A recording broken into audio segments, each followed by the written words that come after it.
നമസ്കാരം, ദീപിക ന്യൂസിലേക്ക് സ്വാഗതം. പ്രധാന വാർത്തകൾ. പെരുന്നയിൽ പോകുന്നത് ഗേറ്റ് കീപ്പറെ കാണാനല്ലെന്നും സമുദായ ആസ്ഥാനം ഒരാളുടെ മാത്രം തറവാടാകരുതെന്നും പശ്ചിമ ബംഗാൾ ഗവർണർ CV ആനന്ദബോസ്. ബംഗാൾ ഗവർണറായി നിയമിക്കപ്പെട്ട വിവരം പ്രധാനമന്ത്രി എന്നെ അറിയിച്ചപ്പോൾ ഞാൻ ആദ്യം വിളിച്ചവരിൽ ഒരാൾ NSS ജനറൽ സെക്രട്ടറിയാണ്. ഗവർണറായി ചുമതലയേൽക്കുന്നതിന് മുൻപ് മന്നം സമാധിയിൽ പുഷ്പാർച്ചന നടത്തണമെന്ന് ഞാൻ ആഗ്രഹം പ്രകടിപ്പിച്ചിരുന്നു. ഞാൻ അവിടെ ചെന്നു. അദ്ദേഹം എൻ്റെ കാറിനടുത്ത് വന്ന് ഡോറ് തുറന്ന് എന്നെ സ്വീകരിച്ചു. എനിക്ക് ചായ തന്നു, സംസാരിച്ചു, തിരികെ കാറിൽ കയറ്റി അയക്കുകയും ചെയ്തു. എന്നാൽ സമാധിയിൽ പുഷ്പാർച്ചന നടത്തുന്നതിനെക്കുറിച്ച് അദ്ദേഹം ഒന്നും പറഞ്ഞില്ല. എനിക്ക് സമാധിയിൽ പുഷ്പാർച്ചന നടത്താൻ അവകാശമില്ലേ? നായർ സമുദായത്തിലെ ഓരോരുത്തർക്കും ജീവിതത്തിന്റെ ഓരോ ഘട്ടത്തിലും മന്നത്താചാര്യന്റെ സമാധിയിൽ പോയി ആദരവർപ്പിക്കാൻ അവകാശമില്ലേ? അത് ഏതെങ്കിലും ഒരാൾക്ക് മാത്രമുള്ള അവകാശമാണോ? ഞാൻ പെരുന്നയിൽ പോകുന്നത് ഗേറ്റ് കീപ്പറെ കാണാനല്ല, മന്നം പത്മനാഭനെ കാണാനാണെന്നും കടുത്ത ഭാഷയിൽ ആനന്ദബോസ് പറഞ്ഞു. ഡൽഹി NSS കരയോഗം സംഘടിപ്പിച്ച മന്നം ജയന്തി ആഘോഷങ്ങൾ ഉദ്ഘാടനം ചെയ്ത് സംസാരിക്കവെയാണ് അദ്ദേഹം NSS നേതൃത്വത്തിനെതിരെ ആഞ്ഞടിച്ചത്.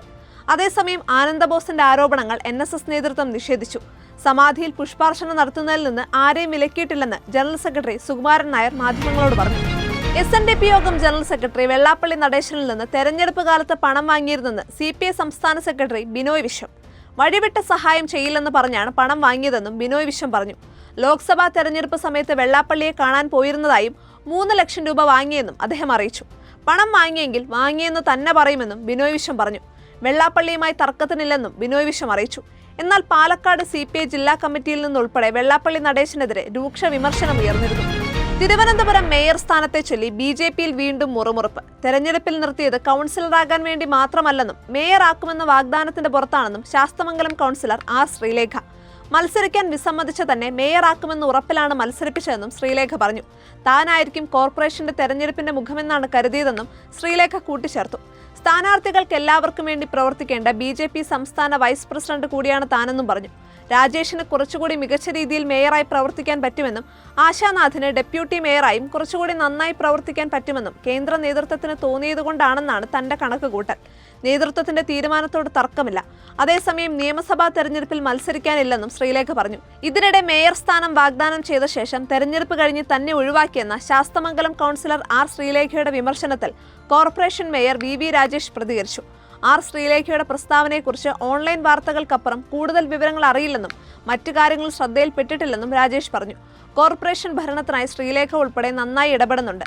നമ്മൾ ഇനിയും കാണുമല്ലോ, എന്താണെന്ന് അന്വേഷിക്കട്ടെ എന്നും രാജേഷ് പറഞ്ഞു.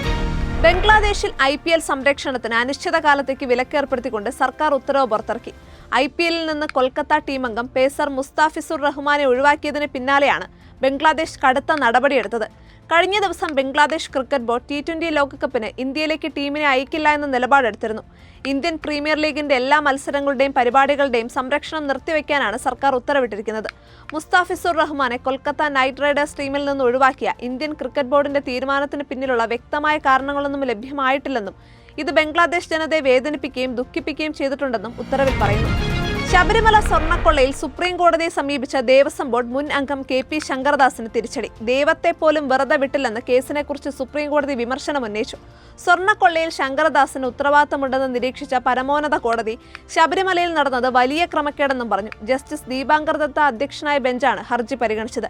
നിലവിലെ ഹർജിയിലെ ആവശ്യങ്ങളിൽ ഇടപെടാനാവില്ലെന്നും കോടതി അറിയിച്ചു. മുൻകൂർ ജാമ്യാപേക്ഷ സമർപ്പിച്ചാൽ അക്കാര്യം കേൾക്കാമെന്നും സുപ്രീം കോടതി അറിയിച്ചു. വിദേശിയായ ഒരു ജേർണലിസ്റ്റ് കേരള സർവകലാശാല ലാറ്റിൻ അമേരിക്കൻ പഠന കേന്ദ്രത്തിൽ ഓൺലൈൻ വഴി പ്രഭാഷണം നടത്താനുള്ള വേതനമായി നിശ്ചയിച്ചിരുന്ന 20,000 രൂപയ്ക്ക് പകരം $20,000 നൽകിയെന്ന ആരോപണം കേരള വാഴ്സിറ്റിയിൽ കത്തുന്നു. 20,000 രൂപയ്ക്കുള്ള $230 പകരം $20,000 അമേരിക്കൻ ബാങ്ക് വഴി പ്രഭാഷകന് നൽകാൻ ഒരു വിദേശ കൺസൾട്ടന്റിന് കൈമാറിയതത്രേ. ഇത് ഏകദേശം 17 ലക്ഷം ഇന്ത്യൻ രൂപ വരും. സർവകലാശാലയുടെ പൊളിറ്റിക്കൽ സയൻസ് പ്രൊഫസർ കൂടിയായ ഡോക്ടർ R ഗിരീഷ് കുമാറിനെയാണ് ലാറ്റിൻ അമേരിക്കൻ പഠന കേന്ദ്രത്തിന്റെ ഡയറക്ടറായി യൂണിവേഴ്സിറ്റി സിൻഡിക്കേറ്റ് നിയമിച്ചിട്ടുള്ളത്. ലാറ്റിൻ അമേരിക്കയെക്കുറിച്ച് പഠനം നടത്തുന്ന സെന്ററിന് സർക്കാർ അനുവദിച്ച ഫണ്ടിൽ നിന്ന് ഓൺലൈനായി പ്രഭാഷണം നടത്തിയ വ്യക്തിയുടെ പേരിൽ മാത്രം നൽകേണ്ട തുക ഒരു കൺസൾട്ടന്റിന് കൈമാറിയതിൽ ദുരൂഹതയുള്ളതായി സേവ് യൂണിവേഴ്സിറ്റി ക്യാമ്പയിൻ കമ്മിറ്റി ആരോപിക്കുന്നു. അത് യൂണിവേഴ്സിറ്റി ചട്ടങ്ങൾക്ക് വിരുദ്ധമാണെന്നും ഇവർ ചൂണ്ടിക്കാട്ടുന്നു. സംഭവത്തിൽ വിജിലൻസ് അന്വേഷണം തേടി സേവ് യൂണിവേഴ്സിറ്റി ക്യാമ്പയിൻ കമ്മിറ്റി ഗവർണർക്ക് നിവേദനം നൽകി. ഡൽഹി കലാപ ഗൂഢാലോചന കേസിൽ ഉമർ ഖാലിദിനും ഷർജീൽ ഇമാമിനും ജാമ്യം നിഷേധിച്ച് സുപ്രീം കോടതി.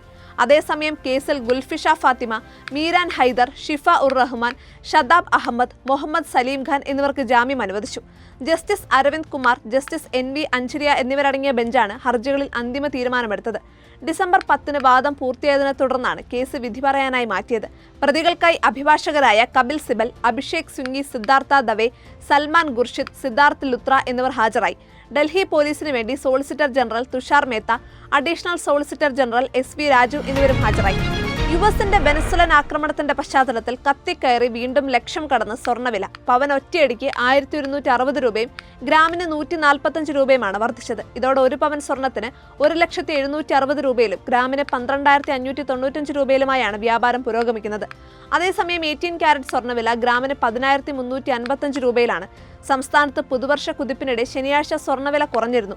ഗ്രാമിന് 35 രൂപയും പവന് 280 രൂപയുമാണ് കുറഞ്ഞത്. ജനുവരി 1 പവന് 120 രൂപയും 2-ന് 840 രൂപയും വർദ്ധിച്ച ശേഷമാണ് താഴേക്ക് പോയത്. ഇതോടുകൂടി പ്രധാന വാർത്തകൾ അവസാനിച്ചു. സത്യസന്ധമായ വാർത്തകൾ അറിയാൻ ദീപിക ന്യൂസ് ഫോളോ ചെയ്യൂ.